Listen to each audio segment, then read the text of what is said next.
ফয়সাল, শপথ গ্রহণ কখন শুরু হবে? শেষ আপনি জানেন যে সন্ধ্যা 7:30টার দিকেই বাংলাদেশের 23তম রাষ্ট্রপতি হিসেবে শপথ নিতে যাচ্ছেন মির্জা ফখরুল ইসলাম আলমগীর, যিনি বিএনপির সাবেক সদ্যবিদায়ী মহাসচিব ছিলেন এবং স্থানীয় সরকার মন্ত্রী ছিলেন। তিনি আর কিছুক্ষণ পরে অর্থাৎ সন্ধ্যা 7:30টার দিকেই বঙ্গভবনের দরবার হল রয়েছে, সেখানেই মূলত প্রায় 12 শতাধিকেরও বেশি অতিথির সামনে তিনি শপথ গ্রহণ করবেন এবং বাংলাদেশের 23তম রাষ্ট্রপতি হিসেবে তিনি দায়িত্ব গ্রহণ করবেন। ইতিমধ্যে তার শপথ অনুষ্ঠানের যে আনুষ্ঠানিকতা সেটি সম্পন্ন হয়েছে। অতিথিরাও একে একে আসা শুরু করেছেন। সেখানে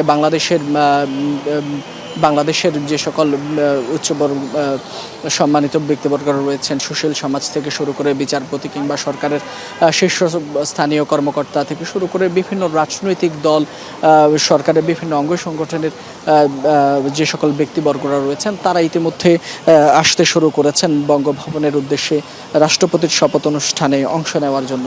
ইতিমধ্যে আমরা দেখেছি ভারপ্রাপ্ত রাষ্ট্রপতি হিসেবে যিনি দায়িত্ব পালন করছেন হাফিজ উদ্দিন আহমদ, তিনি কিছুক্ষণ আগেই সেখানে প্রবেশ করেছেন এবং আমরা দেখেছি একে একে বিভিন্ন দেশের কূটনীতিকরা, বিভিন্ন সংস্থার যেসব বাংলাদেশে অবস্থান করা যে সকল প্রতিনিধিরা রয়েছেন, সেটি জাতিসংঘ থেকে শুরু করে অন্যান্য যে সকল সংস্থার প্রতিনিধিরা রয়েছেন কিংবা বিভিন্ন দূতাবাসের কর্মকর্তারা, বিভিন্ন রাষ্ট্রদূত, হাই কমিশনাররা, তারাও ইতিমধ্যে আসতে শুরু করেছেন।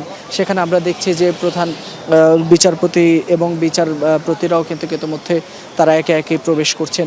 যেহেতু সন্ধ্যা 7:30টায় রাষ্ট্রপতির শপথ অনুষ্ঠান, ফলে ইতিমধ্যেই কিন্তু তারা আমন্ত্রিত যে অতিথিরা রয়েছেন, প্রায় 12 শতাধিক আমন্ত্রিত অতিথি, তারা প্রত্যেকেই ইতিমধ্যেই আসতে শুরু করেছেন।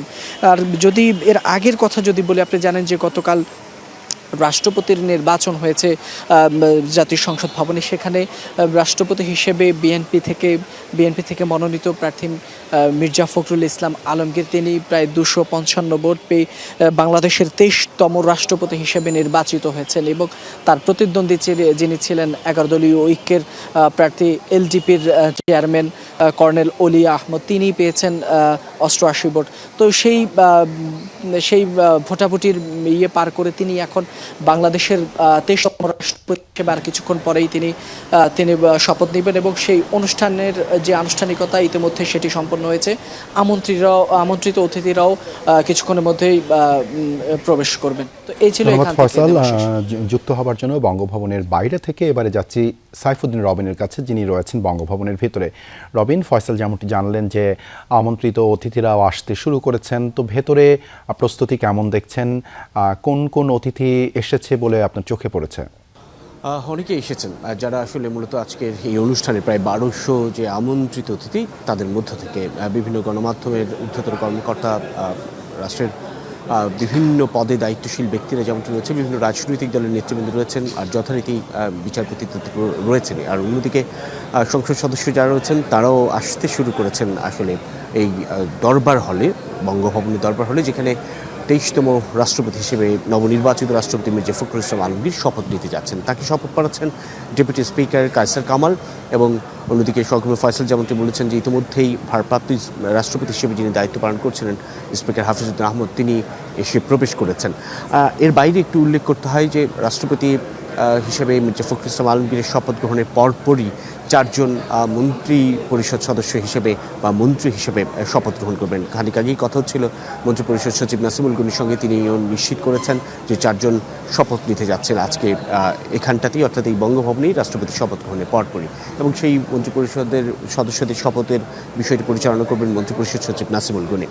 যদি বলতে চাই, দীর্ঘদিন বাদে একটা প্রতীক্ষিত রাষ্ট্রপতির জন্য যে অপেক্ষাটা ছিল, সেই জায়গাটা পূরণ হতে যাচ্ছে আজ।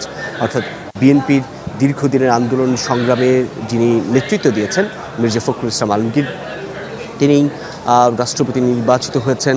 গতকাল যেই নির্বাচন অনুষ্ঠিত হয়েছে জাতীয় সংসদের অধিবেশন কক্ষে, এবং যেখানটায় ভোটার ছিলেন সেই সংসদ সদস্যরা, যাদেরকে জনগণ 12 ফেব্রুয়ারি নির্বাচনে ভোট প্রদানের মধ্য দিয়ে নিজেদের জনপ্রতিনিধি হিসেবে সংসদে পাঠিয়েছে, তাদের ভোটেই নির্বাচিত হলেন রাষ্ট্রপতি নিরঙ্কুশ ভোটে বা নিরঙ্কুশ জয়ের মধ্য দিয়ে। এবং তার কাছে বিরোধী দলের তরফ থেকে যে প্রত্যাশা, নিরপেক্ষভাবে ভূমিকা পালন করবেন, রাষ্ট্রপতি হিসেবে মির্জা ফখরুল ইসলাম আলমগীর, সেই প্রত্যাশার কথাও তারা জানিয়েছেন। এবং একটা বিষয় উল্লেখ করার মতো, রাষ্ট্রপতি হিসেবে যখন মির্জা ফখরুল ইসলাম আলমগীর বিজয়ী হলেন বা প্রধান নির্বাচন কর্মকর্তা কিংবা রাষ্ট্রপতি নির্বাচনকর্তা নাসির উদ্দিন যখন সেই ফলাফল ঘোষণা করছিলেন, তখনই কিন্তু আমরা সেটি দেখেছি যে তাকে স্বাগত জানিয়ে বা অভিবাদন বা অভিনন্দন জানিয়েছে বিরোধী দলীয় সংসদ সদস্যরা, বিরোধী দলের সংসদীয় নেতা যিনি, তিনি সহ অন্যান্য সদস্যরা। অর্থাৎ রাজনৈতিক সংস্কৃতিতেও এক ধরনের ইতিবাচক বার্তা হিসেবে আসলো বা ইতিবাচক বার্তার খবর পাওয়া গেল এই রাষ্ট্রপতি নির্বাচনের মধ্য দিয়ে। এবং বাংলাদেশে কি গণতান্ত্রিক চর্চা শুরু হয়েছে, সেটির প্রত্যাশার কথাই বলছেন যারা আসছেন ইতিমধ্যে তারা প্রত্যেকে।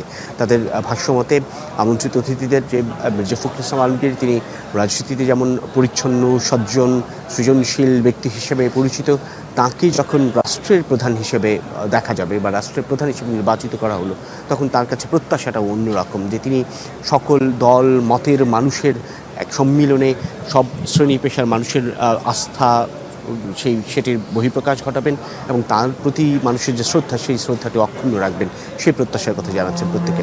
খানিক পরেই অর্থাৎ ঠিক 7:30 নাগাদ শপথ গ্রহণের কথা রয়েছে নবনির্বাচিত রাষ্ট্রপতি মির্জা ফখরুল ইসলাম আলমগীরের। সেই ক্ষণের অপেক্ষায় প্রত্যেকেই এই বঙ্গভবনের দরবার হলে, এবং ইতিমধ্যেই আমন্ত্রিত অতিথিদের অনেকেই এসেছেন এবং বাকিরাও পথে আছেন। ধন্যবাদ রবিন, আমাদের সাথে বঙ্গভবনের ভেতর থেকে যুক্ত হবার জন্য।